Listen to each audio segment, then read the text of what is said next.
Enoch Soranzo, il presidente della provincia di Padova, la chiama cura dimagrante feroce. Una rivoluzione che io ho chiamato rivoluzione provincia, che è un altro aspetto di quella cura dimagrante feroce che io ho posto in essere da quando ci siamo insediati. Un quadro di riassetto generale dell'ente, manovre anticrisi con l'obiettivo di contenere le spese, eliminare gli sprechi e fare cassa.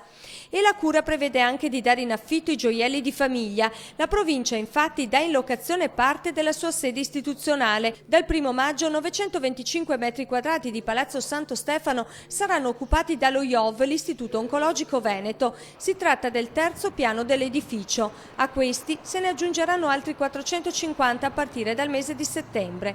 Dal canone entreranno nelle casse della provincia 105.000 euro più 7.000 di rimborso per le spese energetiche. Questi immobili non devono scostare, ma devono diventare un'opportunità di redditività. Oggi questo è avvenuto e siamo partiti e il 2015 vedrà questo cambio epocale che noi riteniamo sicuramente importante, perché nel bilancio della provincia vuol dire servizi per i cittadini, trova riscontro oggettivo. Enti pubblici insomma sempre più in difficoltà. C'è chi come il comune di Villorba arriva persino a fare un mutuo in banca pur di pagare i dipendenti. A Padova invece si preparano gli scatoloni, ci si arrangia in qualche modo, uffici più stretti, qualche sala in meno. A breve per i primi 22 dipendenti della provincia inizierà il trasloco. Come sappiamo, insomma, il passaggio dalla carta ai fatti cambia, per cui da domani dovremo concretamente metterci a lavorare anche con le mani e con le braccia se serve.